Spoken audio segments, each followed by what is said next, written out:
Picture this. You meet someone online and fall madly in love with them. So much so that you eventually decide to marry them. The only problem is, they live in the United States and you live somewhere far away. So, you decide to start the K-1 visa process and you fly to the United States and move in with your partner. And oh, this is where the issues begin. You eventually start to butt heads and you start to argue, and it's at the crest of one of your arguments that your partner reveals to you for the very first time in your relationship that they are transgender. Now, while there are some people who would receive this information and feel no differently about their partner, I would argue that there are quite a few who would. And it's this specific conundrum that Nikki and Justin find themselves in the most recent season of the 90 Day Fiance franchise. Nikki is a transgender woman from Hoboken, New Jersey, who met her partner Justin while visiting an ex-boyfriend in Maldova. After committing a crime, her ex was actually deported to Maldova, and she went there to confront him. And when she did, she found that he was shacked up with another girl. Absolutely heartbroken, she decided to go online, and that's where she met Justin. Now, at the time they met, Justin was only 18 years old, and Nikki was 29. But they did not let that age gap stop them, and Nikki would make several trips back to Maldova to visit Justin. On Nikki's fourth trip to Maldova, Justin would ultimately propose, and they would begin the K-1 visa process to bring Justin to the United States. However, once Justin did get to the United States, they argued all the time, and this is when Nikki would ultimately reveal to him that she was transgender. We got into a lot of heated arguments, and in one of those arguments I said, yeah, well, I have a secret to tell you. I used to be a man.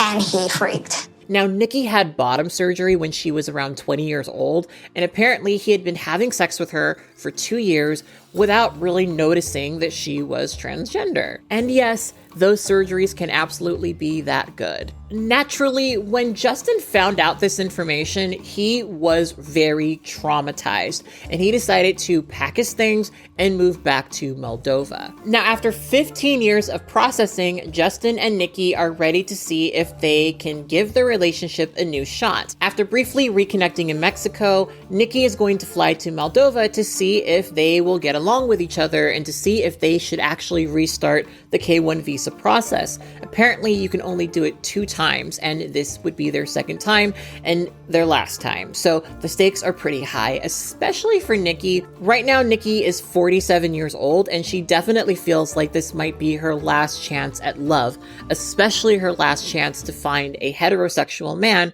who wants to be married to a transgender woman. And I hope we do keep building our happily ever after, because it's very rare you're going to find a straight man to date a trans woman, especially publicly. Getting older, this is like my last chance at love.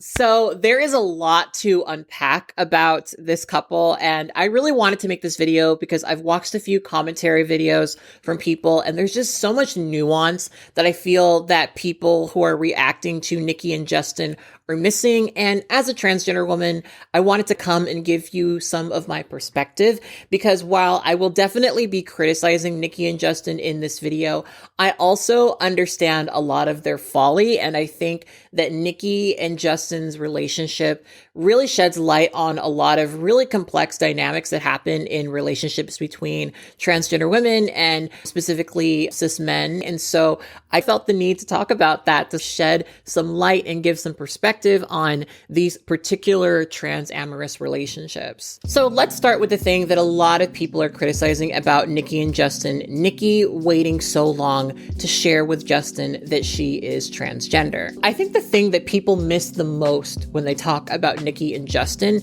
is that this is a story that spans over 17 years.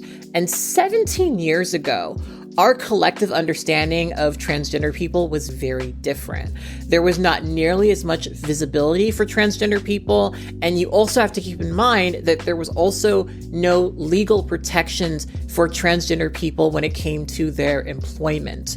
Nikki talks about being stealth, and stealth is something that a lot of transgender people do. Stealth is essentially living in a way where you don't inform those around you that you are transgender. And typically this is done for safety and for survival, right? When there were no legal protections for transgender people when it comes to their employment, it was just in a transgender person's best interest to, if they could keep their transness to themselves, to keep it to themselves, because that was the way that they were able to get their foot in the door. And everyone's got to eat, everyone's got to survive. And for a lot of transgender women, especially, passing also comes with the benefit of working more normative work, right? You can work in an office or a grocery store. If people assume that you are a cis woman, that's how it felt back in the day. And I'm saying this as a person who was stealth. I'm younger than Nikki, right? Nikki is 47, I'm 33, right? Even back when I was younger, it was just in your best interest to keep it to yourself in order to get a job, to get ahead, right? That's common in employment. It was also somewhat common socially, because in certain places, being an out transgender person comes with being a person who is more targeted for violence, right? So I know that in some places that I've lived, one of the main reasons I never told anybody wasn't because I was trying to trick anyone or fool anyone. It was just purely for my safety. I didn't know how people would feel around me. And mind you, I've lived in conservative areas for most of my life. Only very recently have I lived in a city that is more liberal, right? So for me, a lot of keeping it to myself was survival, right? So for me, stealth makes sense. For me, if you're a person who passes and you're able to do that, it makes a lot of sense. And I feel like it's making even more sense as we're starting to see people fight against these employment protections, right? However, for me, stealth makes sense up to the point where you get into an intimate partnership. I think that it is in a transgender person's best interest to inform their partners that they are transgender. And to be clear, I don't think that you have to yell it from the rooftops or anything, but I definitely think that it's information that should be shared with your intimate partner when you know that it's safe to share it with them, right? I think that it makes sense when you're a transgender woman, especially, to make sure that the person who is receiving the information can receive it without being violent. So I don't think you need to tell somebody immediately, but I think you should definitely tell somebody before you enter into an intimate relationship with them or even an intimate experience with them. And Nikki had sex with him for 2 years without having that conversation. And it's not like there weren't several steps in this process where she could have told him, right? She could have told him soon after they met, before they physically met up for their date. She could have told him after he proposed. She could have told him after he moved in with her. There were a lot of opportunities to tell him, right? But she specifically waited 2 years and withheld that information. And I do actually think that I think it's wrong. And I understand that there's a lot of people who are post-op who don't feel like it's important information to share. And I, again, understand why people wouldn't share it immediately. But here's where I land when it comes to this, right? And I'm saying this as a person who has been stealth, who has to some degree stealth dated, right? I'm just telling you how I feel. After years and years of going through this cycle that we're going to talk about Nikki currently going through in this show, realized that I want to be with people who accept me completely. I don't need for my partner to want everybody around us to know that I'm trans. I don't need for my partner to go to a pride parade or anything like that. But in our relationship, I need for them to be accepting of me completely. Right? I need for them to be completely understanding of the fact that I'm the woman I am today because of my history. I need them to, at the bare minimum, accept that is part of who I am. Because what happens when they don't is you end up being in a relationship with somebody who isn't comfortable with you. And all of your decisions are informed by that. And I have been in that position so many times in my life. And I'm telling you, it is not preferable to be in the position where you are acutely aware that this person is attracted to you, that they like you, that they want to date you, but cannot accept you. And you set yourself up for that when you withhold this information, especially this long. And I know why Nikki probably felt like she had to hold this from him. When you are a transgender woman, you are so used to rejection.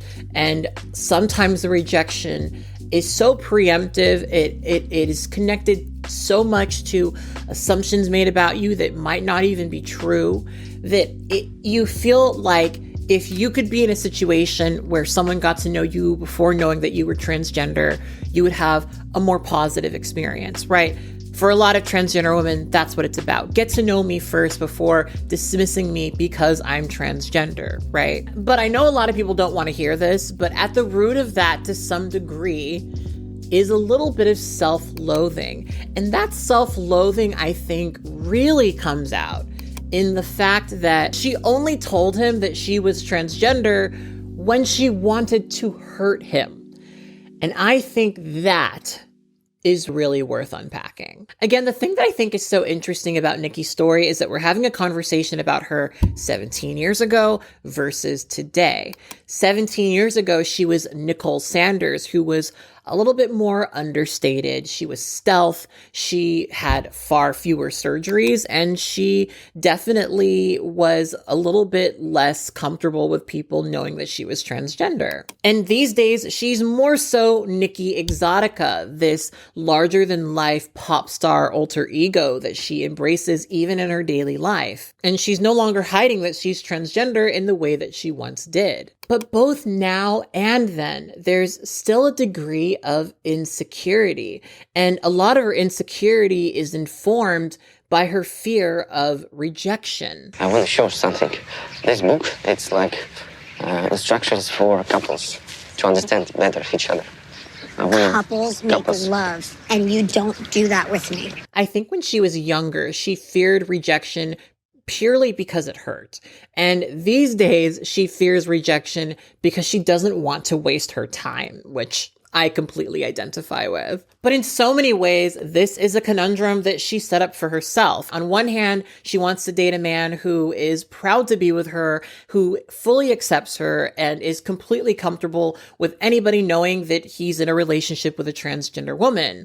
But on the other hand, because of her rejection-informed insecurities, she is dating this heterosexual dude from a conservative area who is going to have an incredibly hard time being that guy. A really big theme of Nikki's visit to Maldova is Justin not exactly being comfortable with Nikki being transgender. When Nikki gets to Maldova, she is going through it. It's been a really long time and she is feeling a little frisky, and she starts to really lay the innuendo on thick. And Justin doesn't really seem interested. And this is obviously really frustrating to Nikki because things have changed, right? Before, they used to really be apparently really sexual and they had crazy sex all the time, nonstop. But now that he knows that she's transgender, he's been a little bit distant. It's clear to me that Justin is attracted to her, but he's still wrapping his mind around her being in Maldova because, again, Maldova is incredibly conservative and he has a lot of insecurity about being out with her and about how safe that may or may not be. Yes, our relationship built not on physically. It's more like soul, like hurt, like something different vibes. When we're talking about the physically, I need a little time with you. Okay. And nice, yes? And then I feel my main energy coming up and looking. Who is that woman there? Okay. Another major theme of Nikki's visit to Maldova is that Nikki has a sort of glamorous, larger-than-life, dressed to the nines all the time, sexy style that kind of makes her stand out in Maldova, where the women are typically a little bit more conservatively dressed. So Justin spends a lot of time asking Nikki to be a bit more simple. And this obviously really bothers her because she feels like she's being asked to change and she doesn't want to do that for anybody. You want no makeup, you want natural, go date a Russian girl. You know, from the very beginning, 17 years ago, I wore makeup and I still wear makeup and that's never gonna change. So why are you telling me this? It's like he wants to mold me or to conform me into this person that I'm not. And I think that this particular aspect of their story is so interesting because there's two conversations about gender happening here. Yes, I think to some degree, Justin is worried about people looking at Nikki, knowing that she's transgender and that reflecting negatively on him. I think that's there to some degree. But I actually think a much bigger thing here is that Justin personally is just more attracted to women who have a more modest style. I think that Justin personally is more attracted to women who are a little bit more simple. It's pretty clear that is his preference because he mentions it all throughout. And here's the thing about it. You're going to notice we're going to keep coming back to this point because this is really the big point I'm trying to make in this video. But she's trying to date this conservative man, and conservative men are conservative, right? So they're not going to necessarily be attracted to women who go out and dress provocatively, right? Like, obviously, some of them are attracted to that in the bedroom, right? They're attracted to that in certain contexts, right?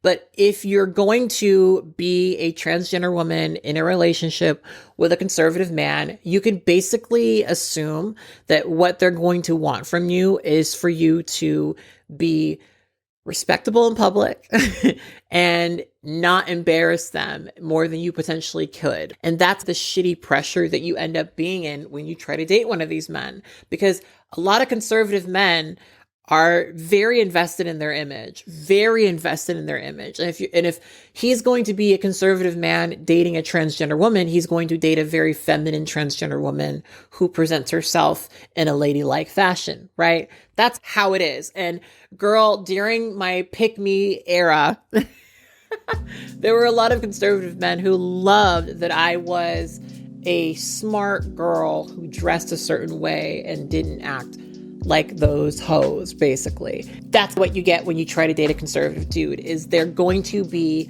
a little bit more hypercritical. Now, if you look at older pictures of Nikki from the time where they met, she actually did used to wear fairly minimal makeup. And I think that is probably what he's more attracted to. And I think that what happened with Nikki is, speaking from experience, when you are trying to be stealth, you spend a lot of time avoiding drawing attention to yourself, right? Because stealth for a lot of people, people think it's being pretty. It's really not that.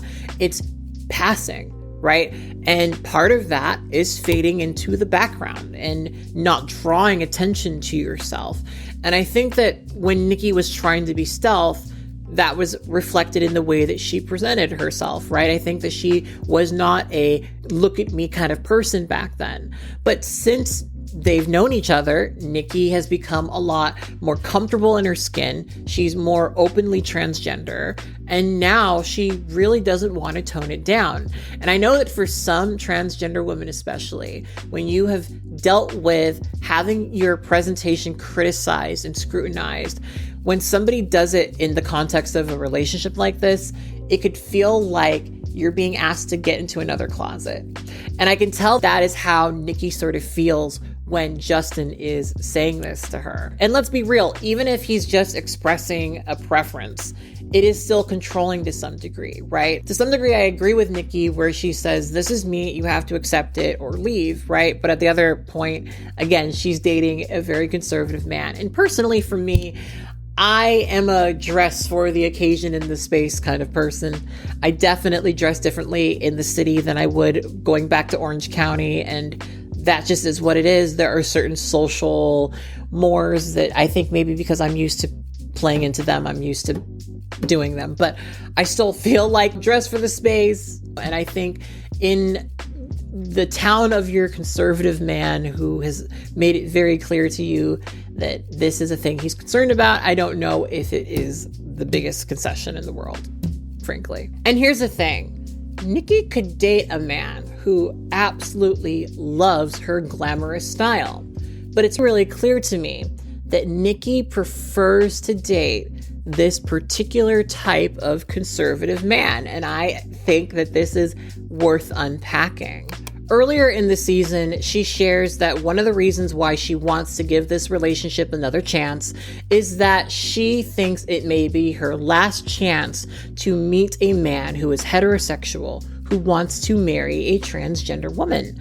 And when I heard her say that, I thought to myself immediately, that doesn't sound right, because I've certainly dated many heterosexual men. But that's the thing. I dated them. I didn't marry them. And I started really thinking about this, and I thought Nikki had this really adorable experience where a man really loved her and decided that he wanted to marry her. And I feel that for her, she may feel like something like that is straight up never going to happen again. And so she needs to cling to this relationship in order to see it through to the end and to see if it could be. But I think that for her, him being a heterosexual man is particularly validating, right? It's particularly validating that she is in a relationship with a guy like that who wants to be in a relationship with a woman like her. Justin, for a lot of transgender women, is an idealistic partner. He is a heterosexual man who has never been with a transgender woman before, who, above all odds, against all odds, met a transgender woman, fell in love with her, and is into her and only her. A lot of people are watching their story and thinking, well, why would you stay in this relationship? This is why. Because you feel like a guy like that could never want to be with a girl like you.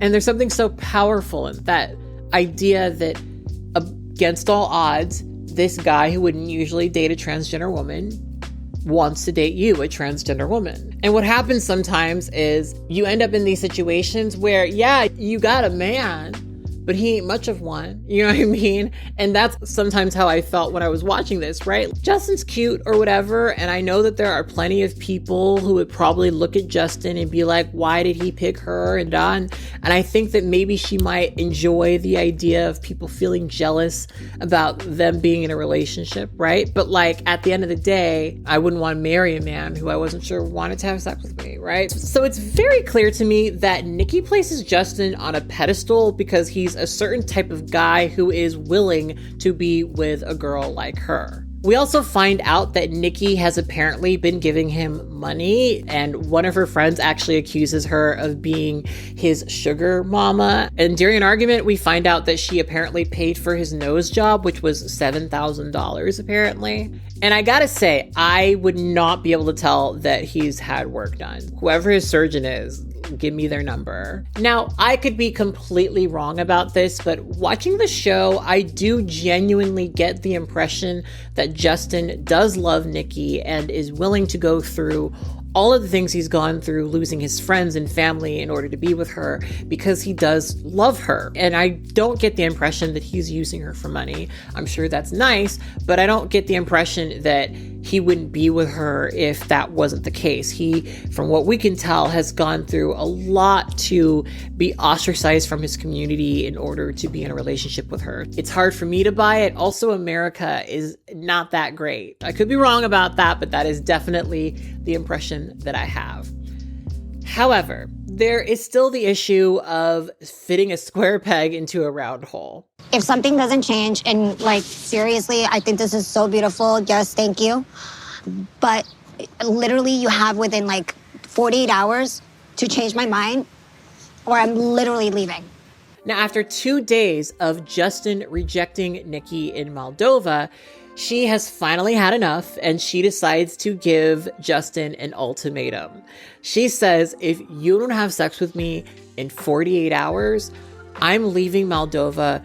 I will never speak to you ever again, and this relationship will be over. And oh my gosh, I really hated this scene, especially because she brought up the money that she spent on him. In fact, this is how we found out about the nose job, because she uses it as an insult in the middle of this same exact conversation. Well, what do you feel special? What is it? What is it special about me that I support you financially? What is it? Now, this conversation bothered me for a few reasons, but one of the big reasons it bothered me is because I don't think that it's appropriate in any context for you to say, I've given you this much money, you need to have sex with me because I've given you money. I think we see this dynamic so often on the show where the foreign person who the American gave money to is backed into a corner and basically told, have sex with me or else.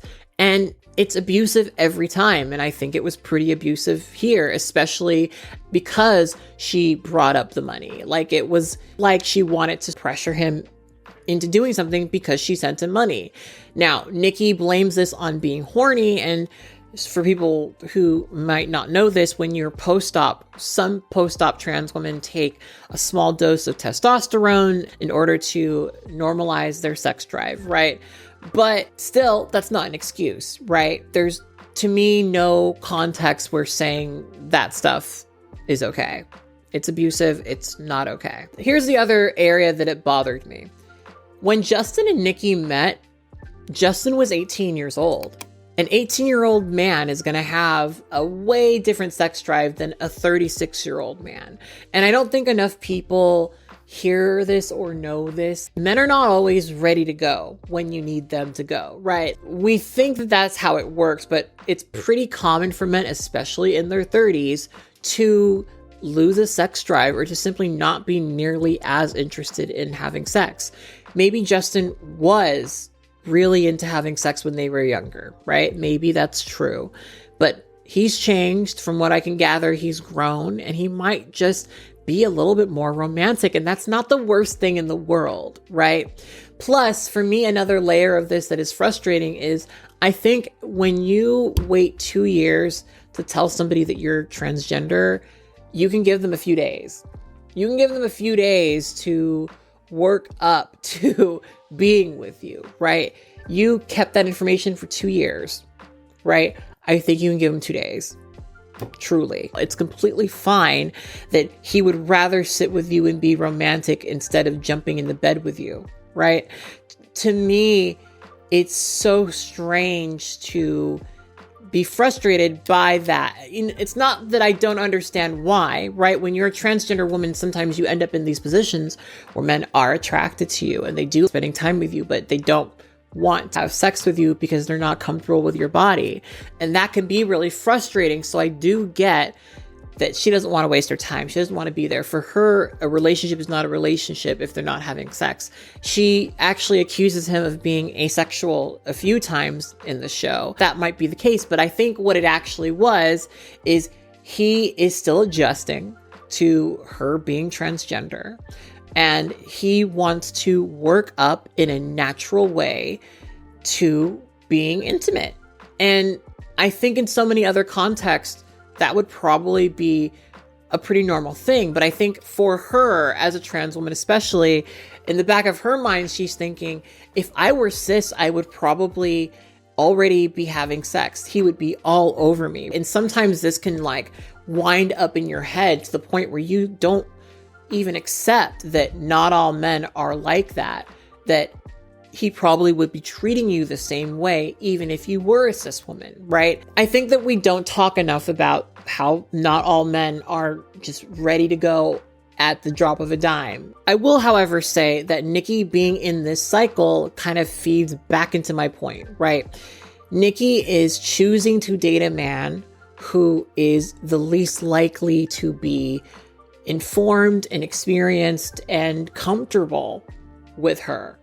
And again, I know that for her and a lot of transgender women, the preference for men who are heterosexual and inexperienced comes from wanting to feel secure within the attraction. They want to make sure that you're actually attracted to them because you're a woman, right? Because there are some men who will come to transgender women to experiment and you don't want to be there. Like, I get it, right? I totally get it. But I think that when you allow your previous trauma to overwhelm you the way that it is overwhelming Nikki, you really can lose out on having some connections with people who just may have gone at a different speed.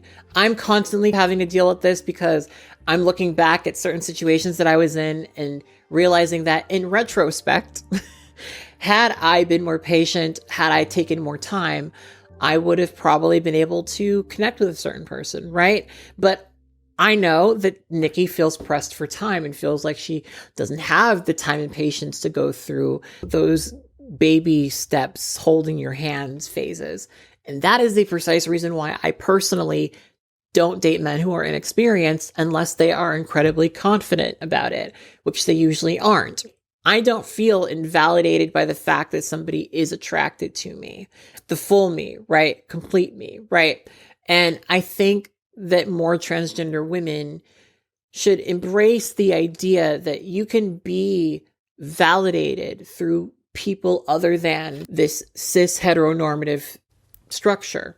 You really can. There are plenty of people who are bi or pan or whatever who have been with transgender women before, who are also willing to see you as a complete and total woman, right? They don't need to be heterosexual, inexperienced, not typically interested. They can be interested. And that's okay. They can be interested and still see and accept you as a woman. Reality is hitting me in my face like, oh my God, he really is cold to me. He has never put me on his social media. He has never even wanted me to come to here. It makes me feel like I am a secret. It makes me feel like he's ashamed of me. It makes me feel so many feelings that I should not feel, and I don't deserve that. Again, I totally understand where Nikki is coming from, but Justin is obviously feeling pressured and he does eventually give in. When Nikki came out to Justin, he ended up telling a bunch of his friends and his family that she was transgender, and he ended up losing a lot of his friendships, and a lot of his family members no longer really want to talk to him. And it's clear that Justin is still struggling with that. And they do decide to eventually go meet up with his few remaining friends. When they meet up, the friends say in their confessional that they were initially taken aback by Nikki being transgender, but the meeting ends up going really well for the most part. We also find out a little bit more about Justin, and a lot of what his friends have to say contextualizes some of the way that Justin has been expressing himself. Apparently, Nikki is the first girlfriend of Justin's that a lot of them have ever met. Justin is apparently a very private person who doesn't really like to share a lot of information about who he's out with and who he's doing things with. And so he tends to keep his girlfriends private. And this also contextualizes a little bit of why he doesn't really want a lot of attention drawn to him when he's out and about. He's just a more private person who doesn't really like attention like that. Eventually, the girls and boys split off in pairs, and when Nikki is talking to one of Justin's female friends, she shares that their sex life isn't going very well, specifically because Justin is not willing to reciprocate. And I want to say first and foremost that, like, girl, get yours. Not mad at you for it. Very happy that you are also getting treated in a way that you needed to be treated, right? But what a strange thing to say.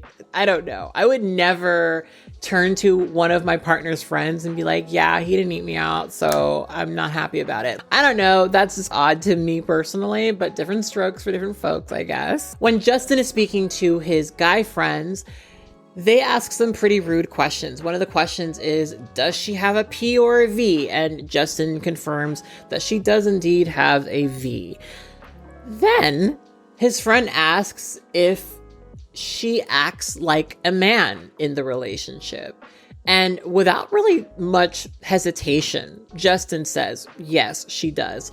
And what he means when he says this is that in their relationship, Nikki is playing a somewhat more typically masculine role. She is very demanding and she is constantly trying to pressure him to have sex. And we get a bit more context for some of their intimacy issues when he shares that the fact that she is so demanding about it and is demanding it all the time makes him feel disempowered.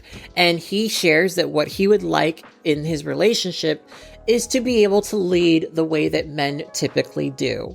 And this brings us back to my favorite point to make in this video, which is that it just seems like this is what you get when you try to date a conservative man. One of the biggest drawbacks to dating a conservative man is that they're conservative, right? Like, that just comes with the territory. Dating a conservative man is going to come with them having a more typically traditional view of relationships. Of course, a conservative man is not going to be crazy about a woman who dresses incredibly provocatively, who wants to control him with her money, right? Like, these are things that conflict with a lot of conservative men's typical idea of what a relationship should be. It is not a coincidence that I dated most of my conservative exes during a time when I was incredibly invested in stealth, right? Like,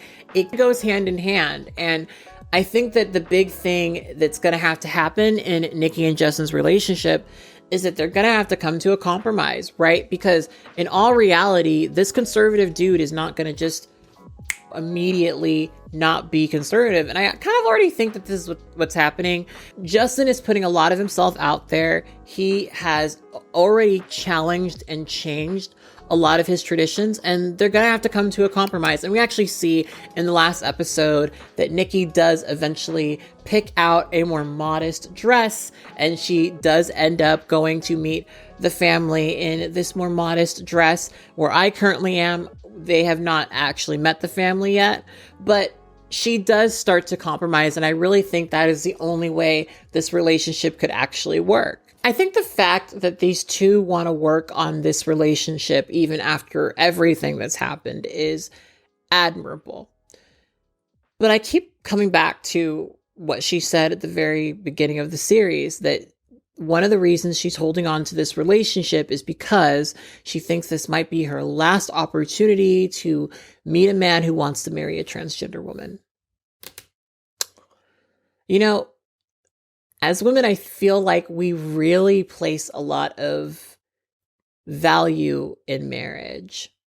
And there's this idea that if you're my age and you're not married, there's something wrong with you, right? And I definitely remember hitting that point where a lot of my friends were getting married, and I was starting to think, like, when is it going to happen to me? And what's wrong with me for not having that? And at the time, I was in that relationship with my ex who grew up in Orange County and had a very conservative family and things. And I really wanted to get married to that guy. I was 21 when we met. I was madly in love, and he was who I thought I wanted to be with for the rest of my life when I had connected with him. And I am so happy that I eventually left that relationship, moved to LA, and pursued the things that I pursued. I really, truly am. And I've learned so much about myself that I think would have been a lot harder for me to find if I had gotten married. I've never believed in getting married to get divorced. And so when I tell you that I really wanted to get married to this dude, I did. And I thought very deeply about it at the time. And God, what I know about myself now after going down this particular path, I really wish I knew it sooner. And I stayed in that relationship for longer than I probably should have stayed in that relationship, because in so many ways he validated me. And I would not have admitted that at the time, right? I would not have admitted that I wanted to be in that relationship because he was a heterosexual man from a conservative area who hadn't really been in a relationship with a girl like me. All of these things, right? And when I thought about being married to him, it made me feel really good about myself. Like I reached a sort of life goal that I wasn't going to reach, or I thought was insurmountable because I was trans, right? And I'm so glad it didn't happen. I'm so glad that it is 11 o'clock at night right now. I'm sitting in my apartment, comfortable, wearing cat ears. And after I finish filming this, I'm probably going to go to the leather bar down the street and have myself a good old time. And I'm so glad that that's my life, you know? I'm so glad that that is my life. Anyway, 90 Day Fiance is a fascinating show to me because it's just a bunch of people who are just bum rushing it to the wedding chapel, and they don't know each other very well. And I really don't understand making a commitment like that to somebody that you don't know very well. I could not get married to somebody who kept a secret from me for 2 years. I could not get married to somebody who wasn't sexually attracted to me. I don't know why. These would even be things you wouldn't sort out before you got married. To each their own. Anyway, from what we can tell on social media, Justin and Nikki are still together. They're still sorting it all out. Even after Justin's whole Nazi video situation. Different strokes for different folks, I guess. I would love to know what you guys have to say about this couple. Did you identify with anything in their story? I know I certainly did, and I would love to commiserate with you about it in the comment section below. So please leave me a comment. Anyway, on that note, I will talk to you guys next time. I want you to always remember and to never forget that you are beautiful and you are loved. Bye.